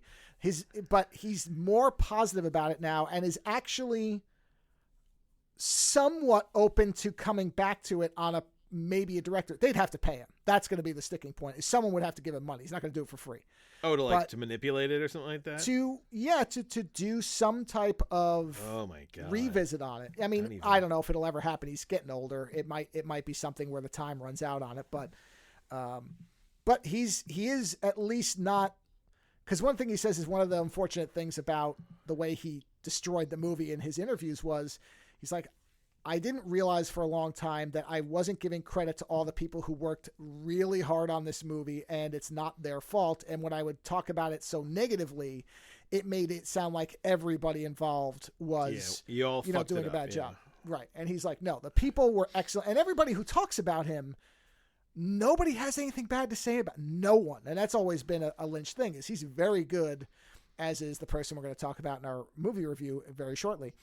Is you don't hear a lot of bad stuff about him. He doesn't lose his temper. He doesn't. No, not as an individual. No, not as a person. Correct. And so they were like, yeah, the movie was terrible, but my memories of working on it are fantastic. It was great. We were having and they were apparently down in Mexico drinking a lot, which I'm sure helps. So, they were like, yeah, we were drunk all the time. It was great. We're creating big phallic worms and we're fucking drinking all day. It was woohoo. Let's do it. This type of thing. So it's a stellar book.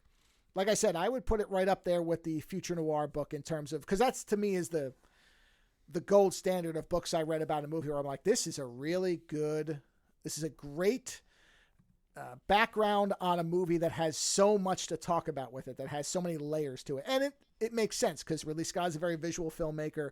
So is David Lynch. And, when movies have a lot when they're not just, okay, we had the perfect idea. We got the perfect people. We made it perfectly and it came out and it was a hit and go home, everybody.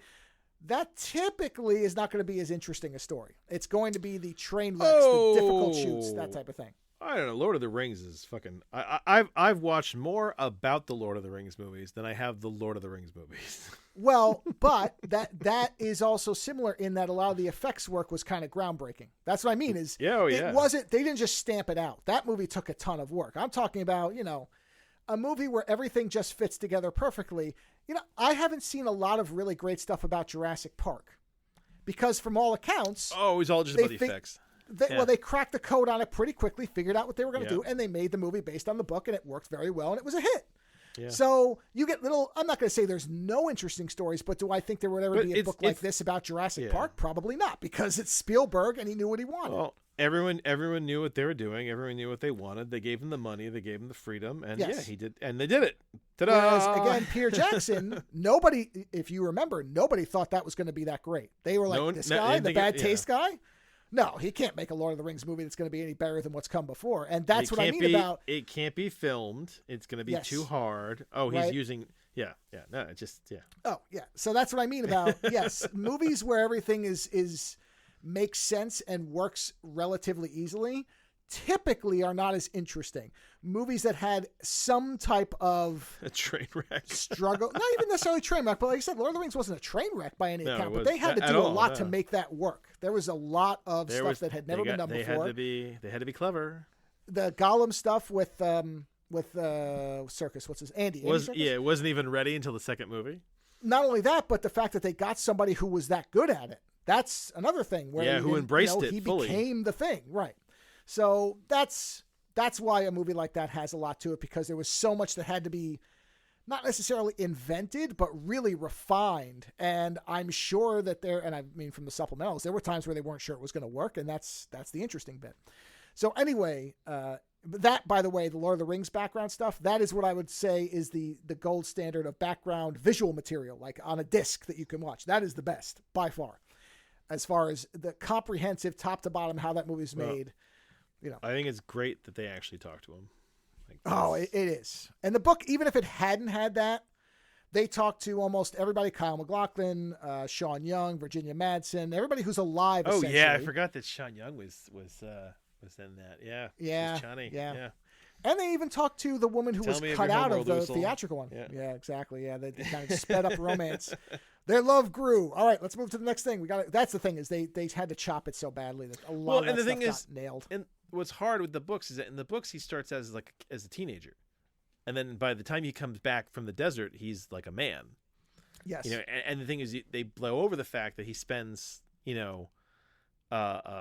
I think it was 8 years in the desert fighting the Carconans. And you might not even notice that in the movie. I don't think they even.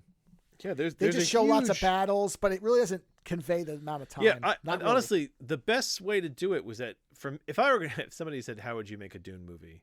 One of the first things I would do is I would find two actors that look pretty similar, one in their 20s and one who's 12. And I would start I would start off with him 12, 13 years old. Well, if anybody's going to think about doing it that's listening, go find whoever cast the German series Dark, because that person got doppelgangers and they're not related. I mean, it's because that's 3 time periods, and those people we looked up whether they were related because they looked like parents and children. It's so baffled you. It is amazing how similar most of those actors look to their older and younger. It is stunning how good that is. The fact that they found people who look so alike and were good actors. So that's the other trick. But so yeah, I would say that's a great book. If you have any interest in Dune, or you're like me and you love the movie and think that everybody who thinks it's crap is out of their mind, it is absolutely worth reading. So I just wanted to point that out, especially because there is a Lynch interview at the end, which really I literally reacted with the jaw drop when I realized he had talked to him for this book, which was only released I think this year. So this is new material relatively. Because it covers, like I said, part 2 obviously isn't in there, but part 1 of the new movie and everything else, miniseries, the Jodorowsky stuff, or Hodorowski, I don't know if I'm pronouncing that right. Did Lynch have anything to say about the new movie? He's never seen it because, okay. I don't know whether that has changed very, very recently, but he famously he was not engaging with Dune at all. So, no, he didn't have anything to say on that, at least at that point. Now, the other thing is, my suspicion is that I don't know that he would even be interested in that story had he not been involved with it. No, it's not his area. Yeah, because even with the interviews that are older where he's talking about the movie, he's really not talking about Dune all that much. He's really just talking about elements of the story that he likes, not that he likes the story. So, but great book. Great book. Well, that's all I want to say about that. But it sounds interesting. It is fascinating. And now we come into our final review, which honestly is not going to be as long as I thought it would be. I think because probably not. Only because there's not so much to say about it in the sense. So Joe watched Rebel Moon. Part 1. Let's point out Part 1. Zack Snyder movie. Yes. And he really enjoyed it. And he told me that he really enjoyed it. And it kind of spelled out for me exactly what I thought it was going to be. And so I went and watched it with my kids. And it turned out it is exactly what I thought it would be. Yeah. So we figured we'd review it because we actually both enjoyed it. But there's a caveat to that, which is that we both enjoyed it. It is visually a beautifully fun movie. But Zack Snyder movies are light on script, fun to watch, visually fun to watch. And that is Rebel Moon. It is light on script, but it's fun to watch. It looks great. There's plot holes in there you could drive a truck through. There's shit in there that I had to explain to Joe, and Joe turned to me and said, "You know what? That's not really well fleshed out there, story-wise, right? And you know what? My wife, same problem. The thing with Jumon Hunsu, where she was like, "Oh, was he a gladiator?" And then she had me thinking, "Oh, maybe he wasn't a gladiator." I was like, I just figured that he was at the gladiator fights. He was one of the gladiators who just happened to drink a lot between fights. Honestly, the movie offers nothing to dispute nor confirm your explanation. Exactly, and that's a lot of this movie, which is it's light on script. It neither confirms nor denies. It is just visually stunning to look at. For a script that borrows so liberally from so many places, it is remarkably light on story. Yeah, and that's the other thing is that you can watch this movie and it's like a best of science fiction ideas. Like so the reason that this movie came attention to me and Joe is the fact that it was supposed to be a Star Wars movie. Right. He wrote this, and I guess he presented this to Disney as a Star Wars movie, and then they decided they were going to go in a different direction or whatever, and so he took it, and I think they changed it just enough so he wouldn't get sued, which at times is a bit close, I have to say. Very close. And they made this movie. And so if you watch this movie as a Star Wars movie, it's very easy to imagine that the bad guys are the Empire. And if I was going to put this movie somewhere in the Star Wars timeline, I would put this, I think I told you that, I would put this movie right after the fall of the Empire. Essentially when the Emperor takes over and the Empire is basically still taking over shit in the galaxy. That's where I would put this. This is in that area. But I mean, I'm sure it'll veer off now. I think he probably changed the ending is really what he did. Because once he realized it didn't have to be like Star Wars canon, he was probably like, you know what? I can kill whoever I want. But, and there isn't a lot of force powers. There are some things that come off as force powers. There are some. Well, there's one thing that's never gotten into after it's shown for what. Well, I don't care about spoiling it. When the girl brings back the bird, that is mystical, right? And it just comes and goes. Yeah, there's and no real delving into that. There are some lightsabers throughout the movie. Yeah, although those could be sci-fi heat blades. At least that one you can say might not be mystical. But the girl bringing back the bird, even though her back is turned. No, the way she does it, and that has to be mystical. Yeah, has to. Oh, absolutely, yeah. So, but they just pick that up and drop it in about 2 seconds. But essentially, this is Star Wars, Dune, and the Seven Samurai put in a blender. Yeah, that's what it is. And but the visuals are great. It starts off. It looks good. The fighting, you said that you thought the fight sequences were slow. I thought the fight sequences were fine.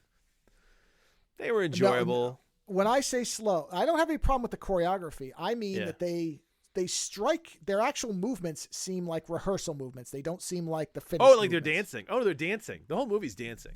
Yeah, I guess. And her cape, man, I can't, either the cape is CG or they took them so many takes to get that right. Do you know if the capes in 300 were CG? Because they did a lot of interesting cape work in 300. I don't know. I wonder, because that's the thing. He loves his fucking capes. He loves to swirl them around and spiral them and have them move. I don't know. Like Zack Snyder loves his very sort of theatrical, Phantom of the Opera cape work. Yeah. So. Yeah. But no, I enjoyed it. I wasn't going to watch it. Not anytime soon. But then you watched it and you basically confirmed, the script is light, but it's visually great to look at. And I've always said that about Zack Snyder movies. Like Sucker Punch is not a good movie, right? The storyline is stupid, but if you take those action sequences and watch them, they are so much fucking fun. I just want all those stripped together.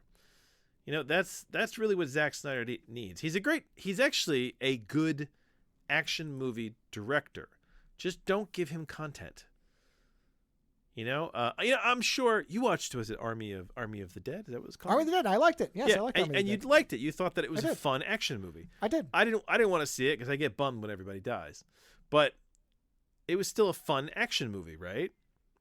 Yes, I had a good time with it. Yeah. So like that's the thing. This is Zack Snyder's area of expertise, and surprise, he nailed it. You know what? No, apparently it is not CG. She trained with the cape.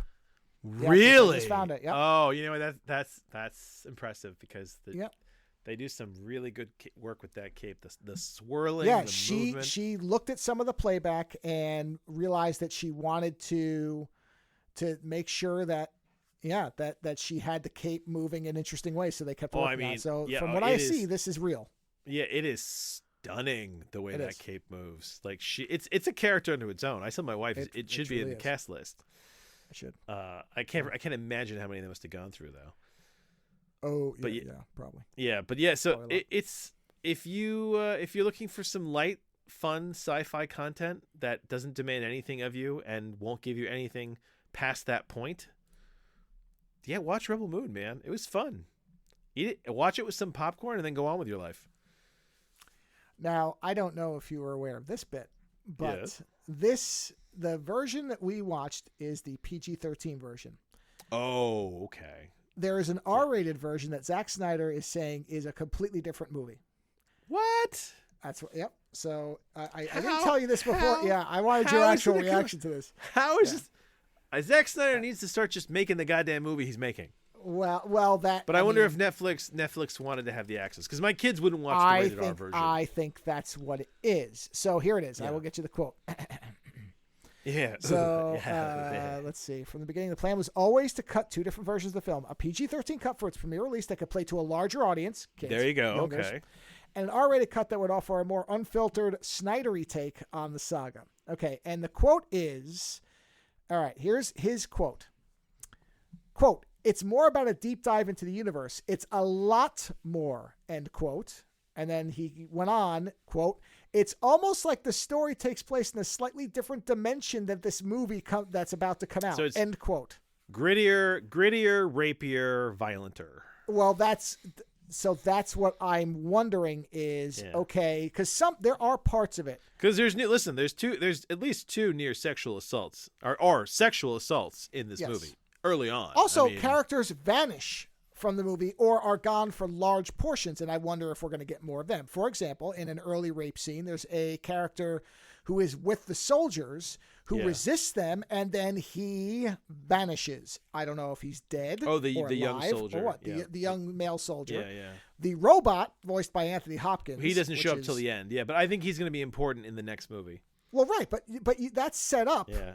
Like a whole thing, and then he's gone, and then at the very end, you see him for 1 second wearing why he's antlers. become the hooved head. Well, I don't know, but there's already an action figure of that end scene version of him, which is interesting because it's like okay. But I wonder, and plus when they're jumping from planet to planet, we get almost no backstory on any of these planets or any of the people. So I wonder if this is going to be a 4-hour long. Super version with everything put in. I don't know, but it makes sense why Netflix wanted a PG-13 version. They wanted it to be broad release. I get that part. What doesn't make any sense is how could it be so different?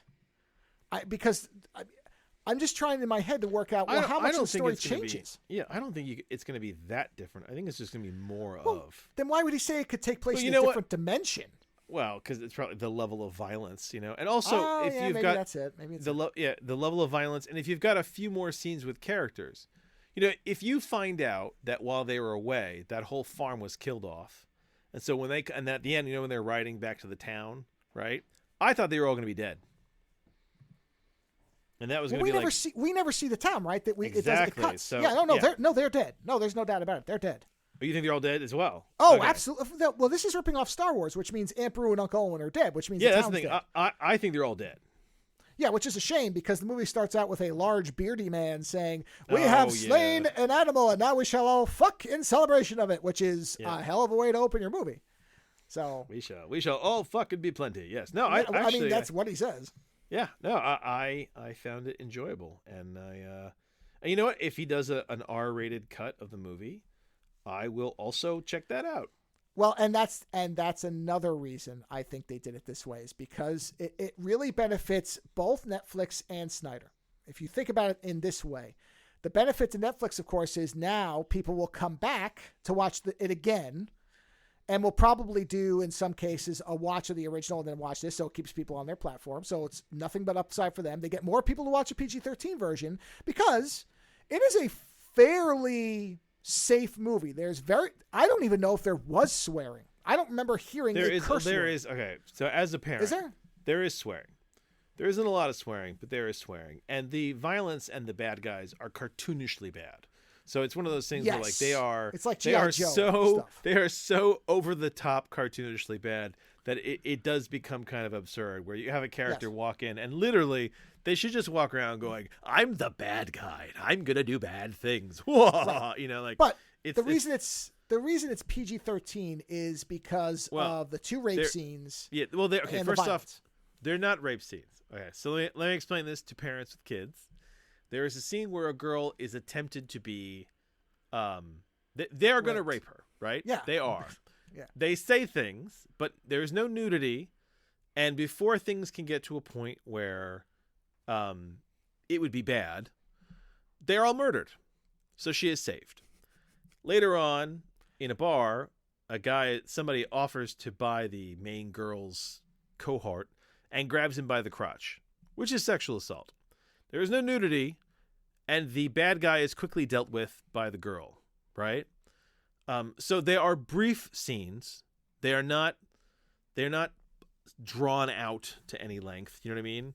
Well, they're not gratuitous. They're not, but if you had a child who didn't know what rape was, you would have to explain what it was for these scenes to make any sense. You know what? My wife and I had a big conversation actually about this because wouldn't you? If your child knew nothing about it and said, "Well, what was going to happen there?" You'd have to explain it, wouldn't you? My wife and I had this big conversation about what we were doing with this movie because we realized that there was this scene early on. I looked it up.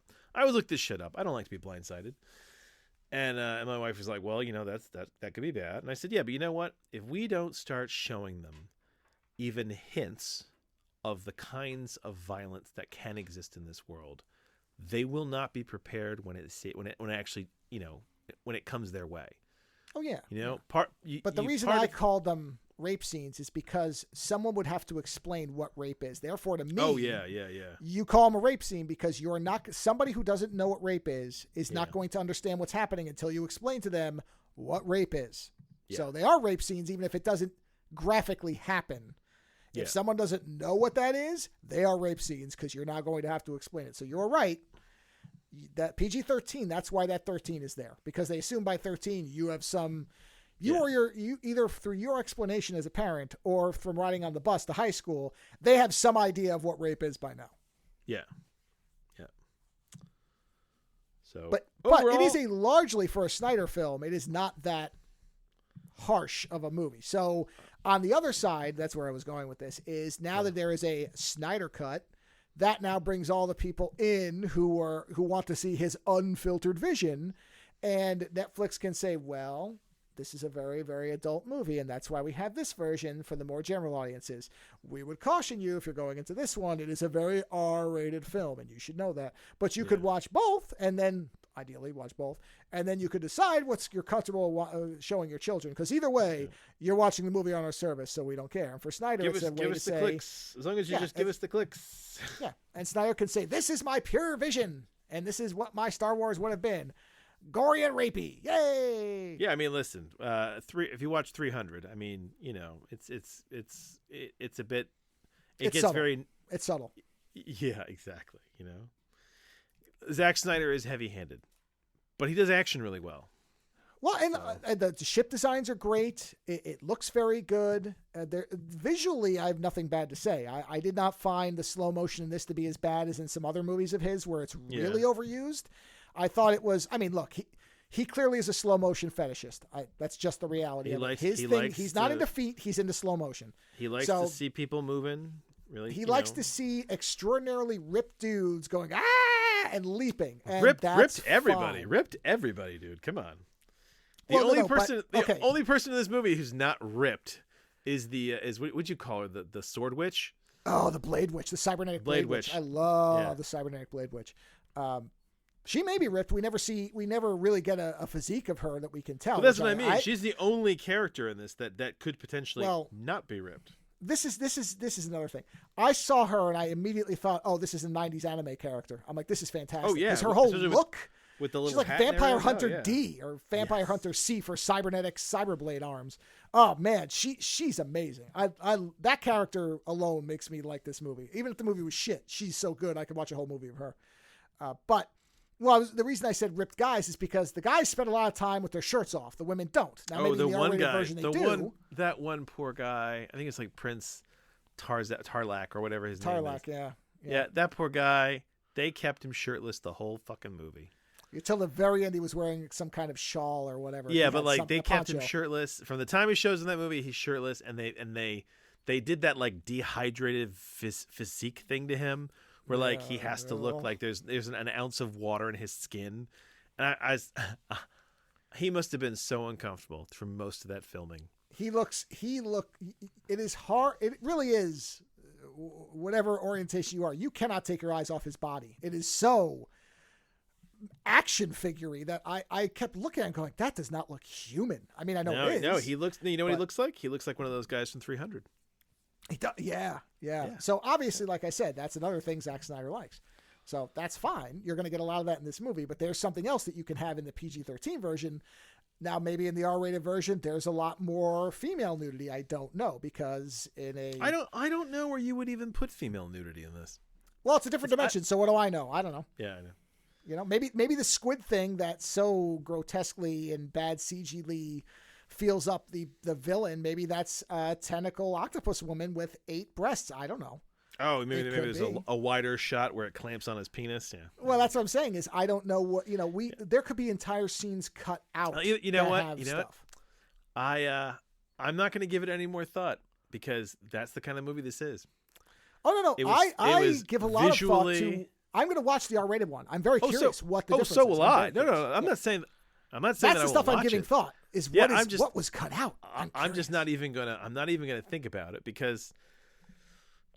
Let's just see, because I mean we might watch it and be like, oh, okay, yeah. You know what? There's no blood. Here's the thing. I noticed this. There's no blood. He took all the blood out. He Star Wars the blood. Yeah, or G.I. Right. Joe. So when he says it's happening in another universe, really what he's saying is that he's going to put all the blood back into Star Wars. Possibly. Well, and the other thing is the Spider-Woman had no nipples. Will she have nipples in the other? Yeah, exactly. I mean, these are all little things where I'm like, okay, this is the stuff. I hope it's not that superficial. Because listen, because at one point when that guy shoots that guy in the neck with that weird railgun thing, right? Yeah. I didn't even realize he shot him because there's no blood. There's nothing. I have a feeling that there is a buttload of blood that was digitally. Did you notice though there were a lot of bullet rounds that seemed like they were lava squirts? Yeah.